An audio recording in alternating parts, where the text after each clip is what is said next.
আমরা নাকি পুজোতে ইলিশ খেতে পারবো না। এক আবালচোদা বলতেছে বাংলাদেশের। আগে শুনুন। বাবু, দাদাবাবু, ও দাদাবাবু, একদম মন থেকে সরি বলছি, একদম ক্ষমা করে দেবেন দাদাবাবু। এবছর আপনাদেরকে আর ইলিশ খাওয়াতে পারছি না।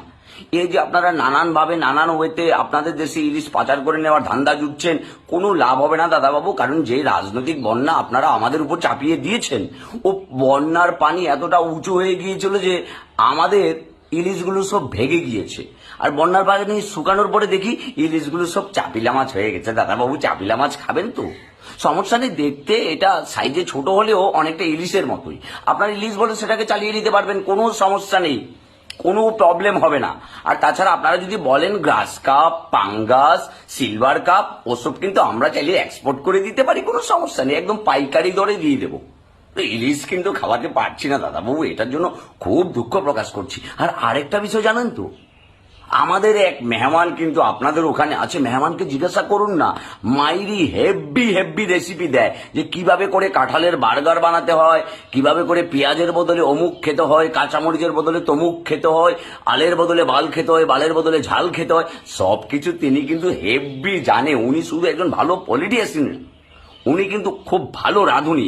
আপনারা ইলিশের বিকল্প যদি ওনার কাছে জিজ্ঞেস করুন, একদম ধেই ধেই করে বাসকরল ধরিয়ে দেবে। দাদাবাবু, একটু জিজ্ঞাসা করে দেখুন না। তবে আমাদেরকে গালমন্দ করবে না, আমরা কিন্তু ইলিশ দিতে পারছি না। যে পানি ছেড়েছেন ও পানি নিয়ে আছি আপাতত। কানাচোদা, তোদের ইলিশ আমাদের দরকার নেই। কানাচোদা, আমাদের এখানে এখন নদীতে পুকুরে ভুড়ি ভুড়ি ইলিশ।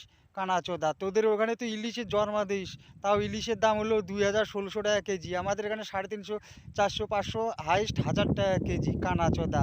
আর বললি না যে তোদের মেহমান আমাদের দেশে আছে, তোদের মেহমানে তোদের রাখ। তোদের মেহমান খুব ভালো করে জানে কানাচোদা। হইলো তোরা হইলো ওই যে পেঁয়াজ, লঙ্কা এগুলো কেনার অকাত নাই, সেই জন্য ওরকম রেসিপি দেয়। কারণ তোর অকাতের বাইরে তোদের ওটা। পেঁয়াজ তোদের ওদের 350-400, লঙ্কা 1000-1200 টাকা হয়ে যায়, জানে তোদের ওখানে অকাত নেই। তোদের ওখানে মাংস খাওয়ার অকাত নেই, সেই জন্য কাঁঠালের রেসিপি বলে মাংসর স্বাদ খেতে বলতেছে। তোদের অকাত আছে রে? অকাত নাই তো। বোকা চোদা, কানা চোদা।